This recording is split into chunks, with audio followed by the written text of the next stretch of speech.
अस्सलाम वालेकुम स्टूडेंट्स, मैं प्रोफेसर सुहेल अकरम आज के लेक्चर नंबर 12 के साथ आपके साथ हाज़िर हूँ। आपसे बच्चों मैं आपके जो रिमेनिंग फ़िज़िक्स के लेक्चर्स रह गए हैं उनको मैं ही कंटिन्यू करूँगा। तो आज हम देख लेते हैं कि आज हमने लेक्चर में क्या चीज़ स्टडी करनी है। आज हमने लेक्चर्स में अपने 4 न्यूमेरिकल्स करने हैं, 10.2, 10.3, 10.4 और 10.5। ये न्यूमेरिकल की स्टेटमेंट लिखी हुई है, ठीक है। साथ में हम फार्मूलाज देखेंगे कि हमारे इस गिवन न्यूमेरिकल के अंदर क्या फार्मूला यूज़ हो रहा है। इससे पहले स्टूडेंट आप लोग 10.1 न्यूमेरिकल भी कर चुके हैं चैप्टर का, और साथ में आप जो इसके कॉन्सेप्चुअल क्वेश्चन थे वो भी सारे के सारे सॉल्व कर चुके हैं, ठीक है। तो हम आज का लेक्चर स्टार्ट करते हैं जिसमें हम ये 10.2 न्यूमेरिकल सॉल्व करेंगे। न्यूमेरिकल से पहले स्टूडेंट हम देख लेते हैं कि हमारा इस गिवन न्यूमेरिकल में या इससे रेलेवेंट जो भी चैप्टर के अंदर फार्मूलाज यूज़ हो रहे हैं वो मैं यहाँ पे साइड पे लिख देता हूँ ताकि आपके लिए आसानी हो। उस फार्मूला की थोड़ी सी डेरिवेशन भी है वो भी हम देख लेंगे कि हमने किस तरह से उसकी डेरिवेशन करनी है। तो जो चैप्टर के अंदर मैक्सिमम यानी हमारे जो न्यूमेरिकल्स के अंदर फार्मूलाज यूज़ होने हैं, क्योंकि हमने पढ़ चुके हैं हम, ठीक है, कि टाइम पीरियड का फार्मूला क्या है सिंपल पेंडुलम के, टाइम पीरियड का फार्मूला क्या है जब मास स्प्रिंग सिस्टम के साथ अटैच होता है उसका फार्मूला क्या है। तो चूँकि हम पेंडुलम का न्यूमेरिकल करने लगे हैं तो हमारा आज का जो फार्मूला है पेंडुलम के साथ टाइम पीरियड का, वो फार्मूला स्टूडेंट कुछ इस तरह से है that t is equal to, हम ये कर चुके हुए हैं, 2 pi under root of l over g। इस गिवन फार्मूला के अंदर t रिप्रेजेंट कर रहा है टाइम पीरियड को, 2 एक कांस्टेंट वैल्यू है, पाई भी एक कांस्टेंट वैल्यू है, square root l over g, l represent करती है पेंडुलम की लेंथ को और g ग्रेविटेशनल एक्सेलरेशन की वैल्यू को रिप्रेजेंट करती है। ओके स्टूडेंट, हम इसकी थोड़ी सी डेरिवेशन देख लेते हैं कि इस फार्मूला की हम और दूसरी शेप क्या कर सकते हैं। देखिए अगर हम इसका दोनों तरफ स्क्वायर ले लें, t square is equal to, इसका मैं स्क्वायर लूँगा तो 4 आ गया, पाई का स्क्वायर लूँगा मैं तो आई गेट पाई स्क्वायर। जब मैं स्क्वायर रूट का स्क्वायर लूँगा तो वो कैंसिल होकर मेरे पास वैल्यू रह जाएगी l ओवर g। देखिए किसकी ये शेप बन गई। अगर इस फार्मूला को मैं g के लिए सॉल्व करूं तो देखिए g यहाँ पे डिवाइड हो रहा है, ये टी स्क्वायर यहाँ पे है, ये इधर इसकी जगह पे आ जाएगा, इसकी जगह पे चला जाएगा, बड़ा आसान और सिंपल सा रिलेशन बन जाएगा। g इज इक्वल टू, देखिए टी स्क्वायर इधर आ गया, बाकी सारी वैल्यू आपके पास ऐसे ही है, 4 pi square l over T square. देखिए ये मैंने शेप इसकी इसलिए बनाई कि देखिए इस फार्मूला को मैंने g के लिए सॉल्व कर लिया। सॉल्व करने का मेरा पर्पस क्या था, देखिए मैंने अपने न्यूमेरिकल में जो चीज़ फाइंड आउट करनी है वो मैंने फाइंड आउट करनी है g on surface of moon. अब मतलब न्यूमेरिकल की स्टेटमेंट देख लेते हैं। स्टेटमेंट में उसने बताया है a pendulum of length 0.99 metre is taken to moon by an astronaut. The period of pendulum is 4.9 seconds. What is the value of g on the surface of moon? हमने क्या चीज़ calculate करनी है, value of g on surface of moon. ये g calculate करना है। मैंने आपकी आसानी के लिए फार्मूला की g की डेरिवेशन इसलिए की कि आप इसे रफ पे कर लें या अगर आपको ज़ुबानी याद हो सकता है तो आप ज़ुबानी याद करके इसकी डेरिवेशन कर लें। तो अब हम अपना न्यूमेरिकल स्टार्ट करते हैं। हमने जो जो कंटेंट्स न्यूमेरिकल में लिखने हैं आपने हमेशा याद रखना है। टोटल 5 हेडिंग्स आपको बताऊंगा बच्चों, उन 5 हेडिंग्स के साथ ही आपने अपना न्यूमेरिकल सॉल्व करना है। सबसे पहली चीज़ हमने अपने न्यूमेरिकल में लिखना है कि हमारे न्यूमेरिकल का डेटा क्या है। देखिए डेटा के अंदर जो चीज़ गिवन है आप यहाँ से स्टार्ट करें, स्टूडेंट्स पढ़ना शुरू करें, जो जो वैल्यूज आती जाती है वैसी उसको डाटा के अंदर इनपुट करते जाएं। सबसे पहली चीज़ क्या गिवन है, a pendulum of length 0.99 metre. तो इसका मतलब है पहली चीज़ हमारे पास डाटा में स्टूडेंट क्या आ जाएगी, लेंथ ऑफ पेंडुलम। ले जी यहाँ पे मैं लिख रहा हूँ लेंथ ऑफ पेंडुलम। आप खाली लेंथ भी लिख लें, आप लेंथ ऑफ पेंडुलम लिख लें, आपकी मर्जी है, दोनों ही सही हैं। अब मैं लेंथ को रिप्रेजेंट करता हूँ स्मॉल एल के साथ। वो लेंथ मेरे पास कितनी गिवन है, दैट इज 0.99 मीटर। ओके, आगे स्टेटमेंट से चलें। Is taken to the moon by an astronaut. आगे जी, the period of the pendulum is 4.9 second. Pendulum का पीरियड, पीरियड का मतलब क्या होता है, टाइम पीरियड। ये आपने जहन में रखना है। वो अक्सर औकात न्यूमेरिकल की स्टेटमेंट के अंदर टाइम पीरियड पूरा वर्ड लिखा होगा एट टाइम्स ऐसा भी हो सकता है खाली उसने पीरियड ही लिखा हो, तो आपने समझ लेना है कि ये दिस इज टाइम पीरियड। दूसरी चीज़ हमारे पास डाटा में क्या आएगी स्टूडेंट, टाइम पीरियड। अब आपकी मर्जी है, आप खाली टाइम पीरियड लिख लें या टाइम पीरियड ऑफ पेंडुलम लिख लें, दोनों ही सही हैं। मैंने यहाँ पे लिखा टाइम पीरियड, उसको मैं रिप्रेजेंट करूँगा किसके साथ, कैपिटल टी के साथ। ये आपने एब्रीविएशन देखते जाना है जिसके साथ रिप्रेजेंट किया, स्मॉल टी के साथ नहीं कर देना। देखिए time period of simple pendulum कितना गिवन है, 4.9 एस यूनिट है। एस यहाँ पे इंडिकेट कर रहा है किस चीज़ को स्टूडेंट, हाँ आपको पता है बिल्कुल, सेकंड्स को इंडिकेट कर रहा है, क्योंकि टाइम पीरियड हमारे पास उसका यूनिट क्या होता है, सेकंड। और देखिए डाटा के अंदर हमारे पास कोई और चीज़ है जो वैल्यूज़ गिवन है, नहीं गिवन, ये डाटा हमारा कंप्लीट होगा यहाँ तक। डाटा के बाद स्टूडेंट दूसरी चीज़ हमारे पास आनी है, हमने फाइंड क्या करना है। देखिए फाइंड हमारा कहाँ से स्टार्ट हो रहा है, बड़ी आसान सी बात है, व्हाट इज द वैल्यू, भाई क्या है वैल्यू किस चीज़ की, जी की, ऑन सरफेस ऑफ मून। हमने फाइंड आउट करनी है value of g on surface of moon. ये था डाटा स्टूडेंट हमारे पास। डाटा के बाद हमारे पास हेडिंग आएगी टू फाइंड की, कि हमने फाइंड क्या चीज़ करनी है।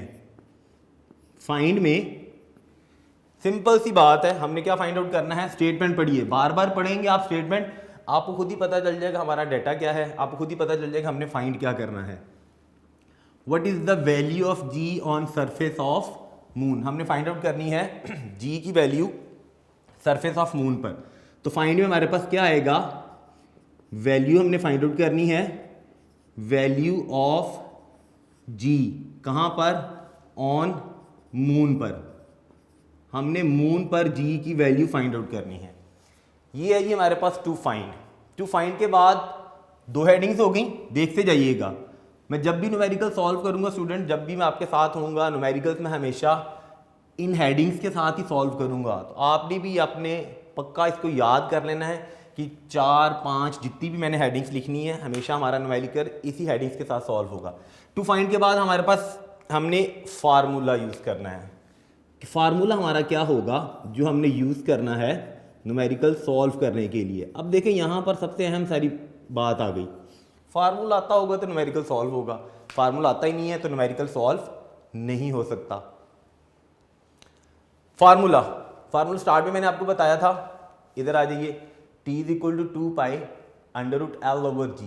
बेसिक फार्मूला ये है किस चीज़ का, time period of simple pendulum का, क्योंकि हम पेंडुलम का ही सॉल्व कर रहे हैं न्यूमेरिकल। पहले आप कर चुके हैं ये फार्मूला, आपने पहला वाला जो न्यूमेरिकल स्टूडेंट किया था उसमें भी टाइम पीरियड का फार्मूला यूज होता था पेंडुलम का। तो फार्मूला हमारे पास है, एक्चुअल फार्मूला हमारे पास ये है, t is equal to 2 pi square root of L over G. ये है बेसिक फार्मूला। इसी फार्मूला को मैंने शेप दे दी थी थोड़ी सी डेरिवेशन करके आपकी आसानी के लिए। ये हमारा फार्मूला हो गया। अब यहाँ से उसके बाद स्टूडेंट स्टार्ट होता है हमारा क्या चीज़, सोल्यूशन। सोल्यूशन में हमने क्या करना है, इसी फार्मूला को बच्चों यूज़ करना है। इसी फार्मूला को यूज़ कर हमने फार्मूला के अंदर सिंपल क्या चेक करें, इसके पैरामीटर्स क्या हैं, टाइम पीरियड 2 वैल्यू है, पाई की वैल्यू आपको पता है, आप 22/7 यूज़ कर लें, आप 3.14 यूज़ कर लें, लेंथ एल गिवन है, जी की वैल्यू आपको आनी चाहिए, ज़ुबानी आनी चाहिए। जी की वैल्यू क्या है, इसी जी की वैल्यू को भी स्टूडेंट आप अपने इस डाटा के अंदर ही मेंशन कर लें। जी का मतलब क्या है, ग्रेविटेशनल एक्सेलरेशन, इसको भी यहीं पे लिख लेते हैं हम, ग्रेविटेशनल एक्सेलरेशन। ये जी की वैल्यू कितनी है, याद आपको 9th क्लास में भी आपने पढ़ी थी, कितनी है, आप 10 कंसीडर कर लें, आप 9.8 ले लें, जोन सी मर्जी वैल्यू ले लें, मैं 9.8 ले लेता हूँ, हमें यूनिट भी पता उसका 9.8 मीटर पर सेकंड स्क्वायर। जी यही है, 9.8 ले लें, 10 वैल्यू ले लें, जोन सी मर्जी वैल्यू ले लें। आ जाए जी स्टूडेंट सोल्यूशन की तरफ आ जाए। अब देखिएगा मैंने साइड पे रफ पे फार्मूला की छोटी सी डेरिवेशन करके जी के लिए इस फार्मूला को सॉल्व कर लिया था। ये ग्रेविटेशनल एक्सेलरेशन की वैल्यू जी मैंने 9.8 लिखी है, ये वैल्यू स्टूडेंट कहाँ पर है, ऑन सरफेस ऑफ अर्थ पर। मून पर वैल्यू ये नहीं होती, याद रखिए, मून पर ग्रेविटेशनल एक्सेलरेशन की वैल्यू चेंज है, वो 10 टाइम्स डिक्रीज है कहाँ पर, ऑन सरफेस ऑफ अर्थ। हमने यही जी सॉल्व करना है, ये मैंने सिर्फ आपके नॉलेज के लिए लिखा है यहाँ पे कि जी की वैल्यू 9.8 मीटर पर सेकंड स्क्वायर है, क्योंकि कुछ न्यूमेरिकल्स में यूज़ होनी है, कुछ में नहीं यूज़ होनी, क्योंकि हमने इस गिवन न्यूमेरिकल के अंदर सिर्फ और सिर्फ फाइंड आउट ही जी करना है, कहाँ पर, ऑन सरफेस ऑफ मून पर। ये जो मैंने वैल्यू लिखी है ग्रेविटेशनल एक्सेलरेशन की, this value is on surface of earth, ज़मीन पर है। जब हम मून पर जाएंगे तो मून पर हम फाइंड आउट करते हैं कि वो वैल्यू क्या आती है। इस फार्मूला को स्टूडेंट मैं यहाँ पर दोबारा से लिख रहा हूँ अपने सोल्यूशन के अंदर, फिर मैं उसको थोड़ी सी शेप दे दूंगा, चेंज कर दूंगा उस फार्मूला को। हम यहाँ पे एक मार्जिन लाइन लगा लेते हैं ताकि डिस्टिंग्विश हो सके कि हम काम कहाँ पर कर रहे हैं। फिर से देख लीजिए स्टूडेंट, फार्मूला था T is equal to 2 pi under root L over G, time period of simple pendulum. आप चैप्टर में पढ़ चुके हैं time period of simple pendulum का फार्मूला क्या था। मैं बार बार इसीलिए रिवाइज करवा रहा हूँ कि हमारे जो बेसिक 3-4 न्यूमेरिकल से शुरू वाले, उनमें यही टाइम पीरियड का फार्मूला यूज़ होना है। तो इस फार्मूला को हम यहाँ पे दोबारा से लिख लेते हैं। फार्मूला था हमारा T is equal to 2 pi under root of L over G। देखिएगा मैंने इस फार्मूला को G के लिए सॉल्व किया था तो मेरे पास ये आंसर बना हुआ है, तो मैं अब इसको डायरेक्ट ही लिख रहा हूँ। यहाँ से स्क्वायर लिया आपने, ठीक है, इधर से स्क्वायर लिए वैल्यू, तो फार्मूला की शेप ये बन जाएगी। जब हम उसको G के लिए सॉल्व करेंगे, G is equal to 4 pi square L का मतलब क्या है, length of pendulum, whole divided by T square. लो जी, अब हमारे पास सारी वैल्यूज आ गई। ये हम फाइंड आउट कर रहे हैं वैल्यू ऑफ G कहाँ पर, ऑन सरफेस ऑफ मून पर। Value of G on moon, इसको भी एब्रीविएशन दे लें, G था और मून था तो इसके बेस में यहाँ पर M लिख लें, आसानी हो जाएगी। तो मैं यहाँ पर भी लिख लेता हूँ, आपकी मर्जी M लिख लें, ठीक है। यहाँ पर भी मैं M लगा लेता हूँ क्योंकि मैंने मून पर फाइंड आउट करनी है वैल्यू, हम यहाँ पर भी M यूज़ कर लेते हैं। ये आसानी के लिए, सिर्फ आपकी इसलिए कि आपको पता चल जाए कि मैंने G की वैल्यू कहाँ पर फाइंड आउट करनी है, ऑन सरफेस ऑफ मून पर फाइंड आउट करनी है। लो जी, हम फार्मूला के अंदर जितने भी पैरामीटर्स गिवन हैं, मेरा पैरामीटर्स का मतलब क्या है, जो हमारे पास यहाँ पर अननोन वैल्यूज़ हैं जिनको मैं सब्स्टिट्यूट करूँगा तो मेरे पास G की वैल्यू आ जाएगी। लो जी, हम इसको सॉल्व करते हैं। 4 ऐसे ही आया स्टूडेंट, ये मल्टीप्लाई हो रहा है पाई स्क्वायर। हमें पता है कि पाई की वैल्यू कितनी होती है, हम देख लेते हैं। देखिएगा, पाई की वैल्यू आप जो सी मर्जी यूज़ कर लें, आप pi is equal to student use कर लें 3.14 यूज़ कर लें, आपकी मर्जी है। आप पाई की वैल्यू यूज़ कर लें 22/7, दोनों में से जो सी मर्जी यूज़ कर लें। देखिए मैं 3.14 यूज़ कर लेता हूँ। पाई स्क्वायर का मतलब क्या है, 3.14 का स्क्वायर मल्टीप्लाई बाय L। शाबाश, L किस चीज़ को रिप्रेजेंट कर रहा है स्टूडेंट, लेंथ ऑफ पेंडुलम। वो कितनी गिवन है हमारे पास, 0.99 मीटर। तो जी मैं ये वैल्यू भी यहाँ पे लगा लेता हूँ, 0.99 होल डिवाइडेड बाय, ये सारी डिवाइड हो रही है किस चीज़ के साथ, T क्या था, टाइम पीरियड। किसका time period student, simple pendulum का। उसकी वैल्यू हमारे पास गिवन है, दैट इज 4.9 सेकेंड। तो मैं यहाँ पर ये 4.9 भी लिख लिया और मैंने इसका क्या ले लिया, स्क्वायर। मैंने स्क्वायर क्यों लिया स्टूडेंट, देखिएगा यहाँ पे पैरामीटर्स में हमारे पास, फार्मूला में हमारे पास स्टूडेंट क्या गिवन था, इसका स्क्वायर गिवन था, तो मैंने इसलिए उसका स्क्वायर ले लिया। अब इन सारी वैल्यूज़ को मैं सॉल्व करूँगा। सॉल्व करने के लिए मैं यहाँ से इसको थोड़ा सा ना इरेज कर देता हूँ जगह, ताकि बन जाए जहाँ पर मैंने इसका सोल्यूशन करना है। ये फार्मूला अब आपको पता चल गया कि एक्चुअली हमारा फार्मूला था क्या, ठीक है, ताकि इसका सोल्यूशन यहीं पर रह जाए, नज़र भी आए कि है कर क्या रहे हैं। इसको मैं थोड़ा सा और नीचे, यहाँ पे एक स्टेप नीचे भी मेंशन कर देता हूँ। अब हमने सिंपल कुछ भी नहीं करना, क्वेश्चन हमारा समझ लें, न्यूमेरिकल प्रॉब्लम हमारा आधा तो सॉल्व हो गया ना। अब हमने क्या करना है, ऊपर वाली सारी वैल्यूज़ को मल्टीप्लाई करना है जो न्यूमिनेटर्स में गिवन है, उनके आंसर को हमने डिवाइड कर देना है किसके साथ, जो डिनोमिनेटर में हमारे पास गिवन है। सिंपल, हम जब डिवीजन करेंगे तो ऑटोमेटिकली हमारे पास आंसर आ जाएगा। हम पहले इस स्टेप में करना है, 4 मल्टीप्लाई बाय, मैं 3.14 का ले लेता हूँ स्टूडेंट, स्क्वायर ले लेता हूँ। हम स्क्वायर लेके देखते हैं कि 3.14 का स्क्वायर क्या आता है। डायरेक्ट ही सारा कुछ ना मल्टीप्लाई कर दीजिएगा, हम 3.14 को मल्टीप्लाई करेंगे 3.14 के साथ, तो सो वी गेट 9.85 या 9.86 आ गई हमारे पास वैल्यू। ये हमारे पास वैल्यू आ गई स्टूडेंट कितनी, दिस इज 9.86। ये 3.14 का स्क्वायर आया, मल्टीप्लाई बाय बाकी सारा कुछ मैंने वैसे ही लिखा 0.99 डिवाइडेड बाय। देखिएगा स्टूडेंट, एक चीज़ याद रखिएगा, इनके साथ यूनिट से मैं बच्चों को हमेशा कहता हूँ कि दरमियान में जब आप कैलकुलेशन कर रहे हैं वहाँ पे यूनिट्स मत मेंशन करें। मेंशन करना कोई बुरी बात नहीं है, सिर्फ पर्पज़ ये है कि जब आप वहाँ पे यूनिट्स लिखेंगे ना तो किसी भी एक स्टेप के अंदर अगर आपने मिस कर दिया यूनिट तो क्वेश्चन आपका फिर गलत हो सकता है। इसलिए यूनिट्स मत लिखिएगा, यूनिट्स हमेशा लास्ट पर आंसर जब आएगा तो उसके साथ लिखिएगा। 4.9 का स्क्वायर, हम 4.9 का स्क्वायर भी ले लेते हैं, देखते हैं कि जी 4.9 के स्क्वायर के साथ हमारे पास आंसर क्या बनता है, दैट इज़ 24.01। जी 4.9 का स्क्वायर आया 24.01। अब हमने क्या करना है, ऊपर वाली सारी वैल्यूज़ को मल्टीप्लाई करना है। ये चल रहा है हमारे पास क्या चीज़, दैट इज़ GM। लीजिए स्टूडेंट, यहाँ पर दोबारा से फिर यही वैल्यू आ गई, GM इज इक्वल टू, इन सारी वैल्यूज़ को मैं मल्टीप्लाई कर रहा हूँ अब। 4 multiply by 9.86, 4 multiply by 9.86 multiply by 0.99 multiply by 0.99। ये मेरे पास स्टूडेंट आंसर आया, ऊपर न्यूमरेटर का आंसर आया 38.016 डिवाइडेड बाय क्या वैल्यू थी हमारे पास, 24.01, दैट इज़ 24.01। GM क्या है, इधर आ जाइए, GM क्या था, value of G on moon, moon पर G की वैल्यू। मैं 38.016 को डिवाइड करूंगा स्टूडेंट किसके साथ, 24.01 के साथ।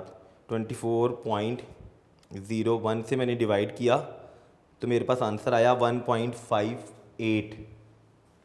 आंसर बन रहा है स्टूडेंट मेरे पास, GM की वैल्यू मेरे पास बन रही है 1.58 का मतलब हो गया 1.6।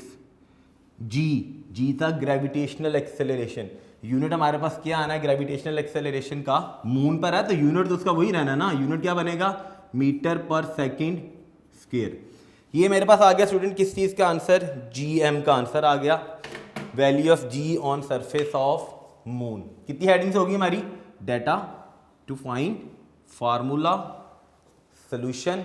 सोल्यूशन के बाद एंड पर हमारे पास आपकी मर्जी, आप क्या लिख लें, नाम दे दें उसको, रिजल्ट का नाम दे दें, आपकी मर्जी है, आप उसको नाम दे दें किस चीज़ का, कंक्लूजन का नाम दे दें, जो सा मर्जी लिख लें।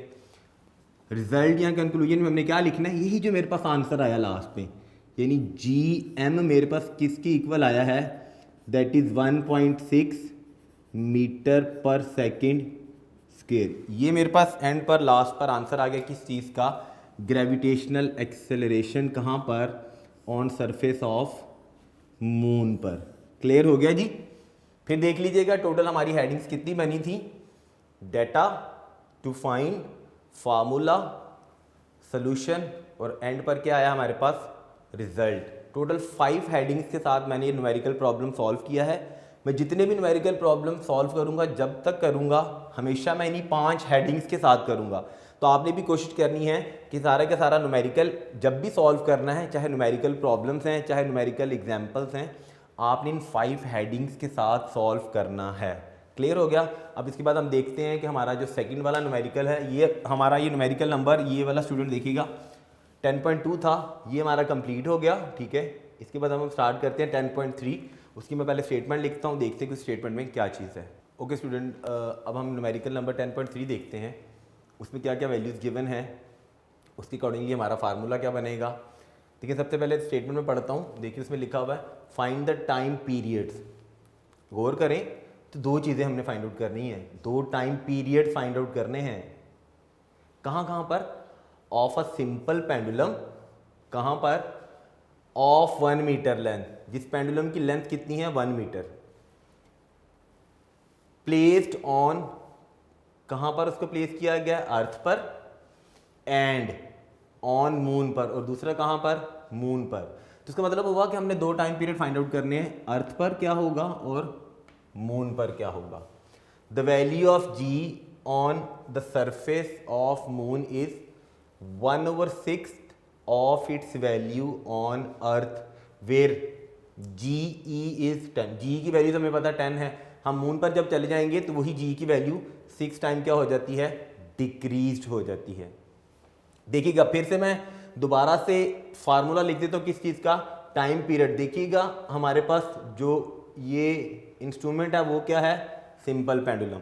तो सिंपल पेंडुलम के लिए बच्चों मैं फिर टाइम पीरियड का फार्मूला लिख रहा हूँ और इसकी मैं यहाँ पर ही छोटी सी एक डेरिवेशन करूँगा, आपने दोबारा से देख लेना है।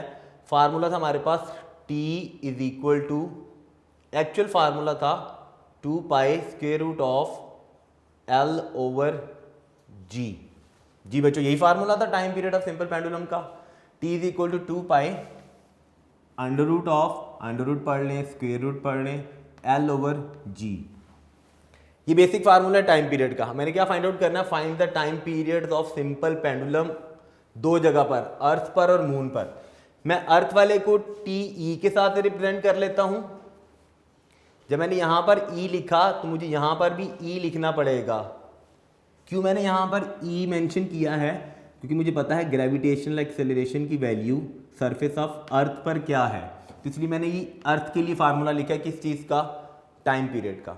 ऐसे ही बच्चों मैं अब दूसरा फार्मूला लिखूंगा, फिर मैंने वही फार्मूला लिखा। देखिए फार्मूला तो वही रहना है, वो तो चेंज नहीं ना हो जाना। हम मून पर चले जाएं, हम अर्थ पर रहें, फार्मूला वही रहेगा, सिर्फ डिफरेंस कहां पर मैं लिखने लगा हूं। अगर आप ध्यान से देखिएगा, टी टाइम पीरियड, मैं यहां पर क्या लगा देता हूं, इसके साथ एम लगा देता हूं। लेंथ पेंडुलम की वही है, मैं पेंडुलम को बेटा यहां पर रखूं, मैं दूसरी क्लास में ले जाऊं, मैं अर्थ पर ले जाऊं, मैं कराची ले जाऊं, मैं मून पर ले जाऊं, मैं मार्स पर ले जाऊं, जहां मर्जी ले जाऊं, लेंथ उसकी वही रहेगी। लेंथ में तो चेंज नहीं ना आना, सिर्फ चेंज किस में आना है, जी में, क्योंकि जी की वैल्यू विद हाइट क्या हो जाती है बेटा, चेंज। तो यहाँ पे मेरे पास क्या आ जाएगा, यहाँ पर मैं जी एम लगाया। ये मैंने एम क्यों लगाया बेटा, ये मैंने एम इसलिए लगाया कि ये मेरे पास जो जी की वैल्यू है ये ऑन सरफेस ऑफ मून है, और सरफेस ऑफ मून पर अगर हम अपनी स्टेटमेंट में बेटा देखें तो कितनी वैल्यू गिवन है, 1/6। 1/6 कहाँ पर है, ऑन सरफेस ऑफ मून पर वैल्यू है। ले जी अब हम सॉल्व करते हैं अपना। हमने हमारे ये दो फार्मूला यूज होने हैं, ये मैंने सेपरेट इसलिए लिखे ताकि आपको ये याद हो जाए।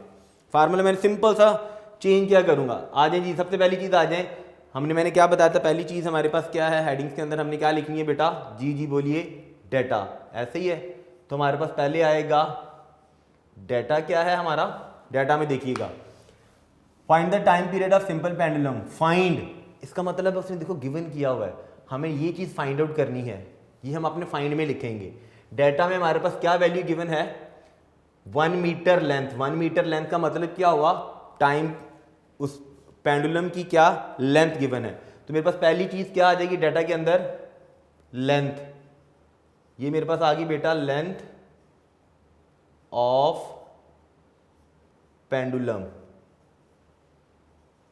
लेंथ ऑफ पेंडुलम, लेंथ को मैं रिप्रेजेंट करूंगा किसके साथ, एल के साथ, इज इक्वल टू कितनी गिवन है, क्वेश्चन में देखिएगा, स्टेटमेंट में देखिएगा कितनी गिवन है, 1 मीटर की। मैंने आपसे बताया आपको बेटा कि आप सिंपल सा स्टेटमेंट पढ़ें, आपको हर चीज़ बीच में से मिल जानी है। Length of pendulum L is equal to कितनी लेंथ गिवन है, 1 मीटर। देखिएगा मैंने इसके साथ LE नहीं लिखा, मैंने इसके साथ LM नहीं लिखा, इसलिए नहीं लिखा कि मैं चाहे मून पर हूँ चाहे मैं सरफेस ऑफ अर्थ पर हूँ, दोनों जगह पर मेरी लेंथ तो यही सेम रहनी है, तो इसको मैं सिर्फ सिंपली L का ही वर्ड यूज़ करूँगा। और देखिएगा डाटा के अंदर उसने क्या गिवन किया हुआ है, मून पर 1/6 क्या वैल्यू है, ग्रेविटेशनल एक्सेलरेशन की। तो मैं यहां पर दोनों वैल्यूज लिख लेता हूं। मैं यहां पर एक वैल्यू लिखता हूं, कौन सी, ग्रेविटेशनल एक्सेलरेशन।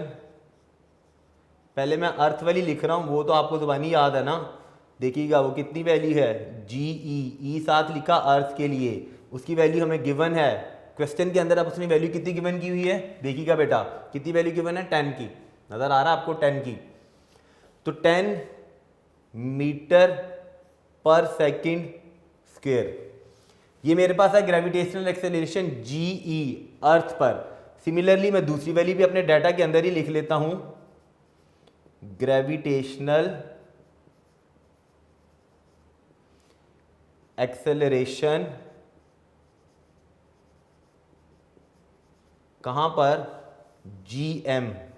अब GM की मुझे कैसे पता चलेगी? स्टेटमेंट देखिएगा बेटा, गौर से पढ़िएगा। क्या गिवन है? 1/6 ऑफ इट्स वैल्यू कहां पर? On earth. अर्थ पर वैल्यू बेटा कितनी थी? 10 की। तो इसका मतलब है कि यही जो वैल्यू मेरे पास GM की बन जाएगी, अर्थ पर वैल्यू है 10, ठीक है बेटा, उसको मैं डिवाइड करूंगा किसके साथ? 6 के साथ। 1/6 हो गई ना। तो यहां पे मेरे पास इसका आंसर क्या बनेगा? जब मैंने इसको सॉल्व किया, 10 को डिवाइड करूं मैं 6 के साथ, तो ऑलमोस्ट मेरे पास, मेरे ख्याल में आंसर 1.6 समथिंग आता है। हम चेक कर लेते हैं, आइडिया लगाने से बेहतर है। मैं 10 को डिवाइड किया बेटा, 10 divided by 6, so I get answer 1.67। मेरे पास आंसर आया इसको डिवाइड करने के बाद स्टूडेंट, दिस इज 1.67। यूनिट क्या है?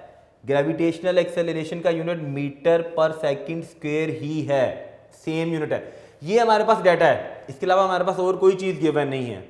हमने फाइंड क्या करना है? दूसरी हेडिंग याद करें, मैंने कहा था पहली हेडिंग डाटा की थी बेटा, दूसरी हेडिंग हमारे पास क्या है? फाइंड की। टू फाइंड, फाइंड में हमारे पास क्या आना है? देखिए फाइंड में मैंने पहले से लिख दी है आपके लिए, पढ़ लेते हैं हम, फिर से स्टेटमेंट पढ़ते हैं। Find the time periods of simple pendulum. Time periods of simple pendulum दो जगह पर फाइंड आउट करना है हमने, ऑन सरफेस ऑफ अर्थ पर और सरफेस ऑफ मून पर। ये मैंने फार्मूला लिखे हुए हैं, ये चीज़ मैंने फाइंड आउट करनी है।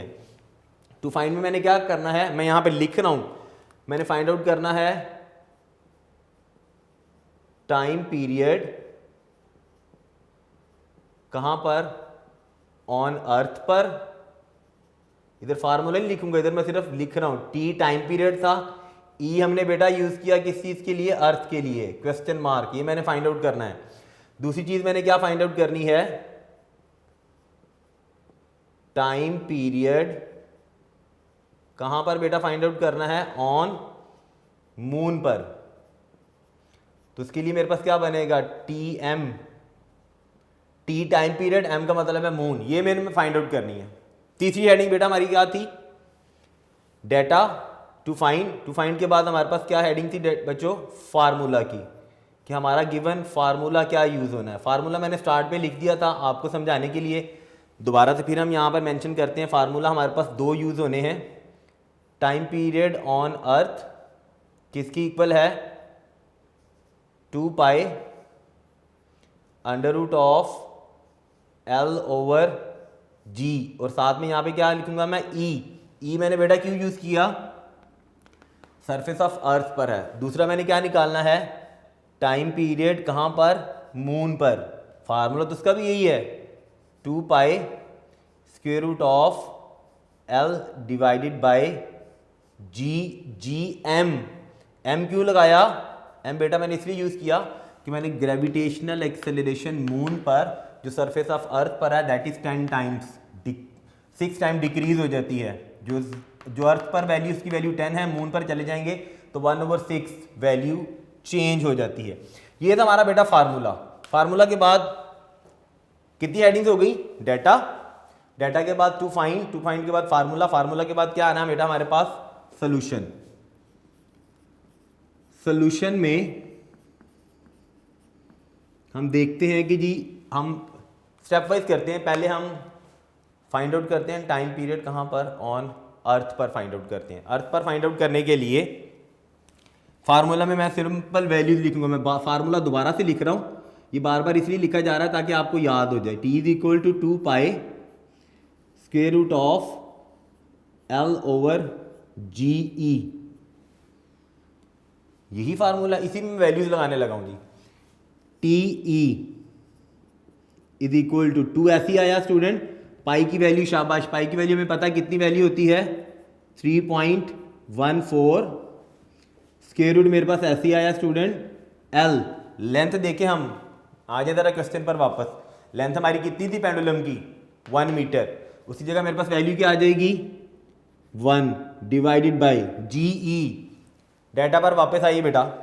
ग्रेविटेशनल एक्सेलरेशन GE की वैल्यू कितनी बन रही है? That is 10। तो यहां पर उसकी वैल्यू मैंने लिख दी 10। ये देखिए जी, इतना सारा कर लिया, समझ लिया आपका आधा क्वेश्चन तो सॉल्व हो गया बेटा। टी ई मेरे पास क्या बने, अब मैंने सिंपल क्या करना है, पहले मैं 1/10 का आंसर निकाल लूंगा, उसका स्क्वायर रूट ले लूंगा, उसके बाद सारी वैल्यूज को मल्टीप्लाई कर दूंगा, तो सिंपल मेरे पास आंसर आ जाएगा। पहले तो ये मैं सारा कुछ ऐसे ही लिख रहा हूँ, 2 इंटू 3.14, ये मैं स्क्वायर रूट वाला पोर्शन बेटा सारा सॉल्व कर रहा हूँ। 1 को डिवाइड किया 10 के साथ, फिर उसका मैं ले रहा हूँ स्क्वायर रूट, 1 डिवाइडेड बाई 10 आपको पता आता होगा, लेकिन मैं फिर भी सॉल्व 0.1 आता है, हम 0.1 का स्क्वायर रूट ले लेते हैं 0.1, सो वी गेट आंसर 0.316। तो हमारे पास स्क्वायर रूट ऑफ 1/10 का आंसर बन गया मल्टीप्लाई बाय 0.316। सॉल्व कीजिए जी, T E is equal to, सारी वैल्यूज को मल्टीप्लाई कर दें। इस वैल्यू को बेटा मैं मल्टीप्लाई करने लगा हूँ, 2 को मल्टीप्लाई करूँगा 3.14 के साथ, लेकिन वैल्यूज को मल्टीप्लाई कर रहे हैं, 2 multiply by 3.14 multiply by 0.316। Check करते जी हमारा आंसर क्या बनता है। हमारे पास आंसर बन रहा है जी 1.98। हम उसे राउंड ऑफ कर लें तो 1.98, आप पहले इसको लिख लें 1.98।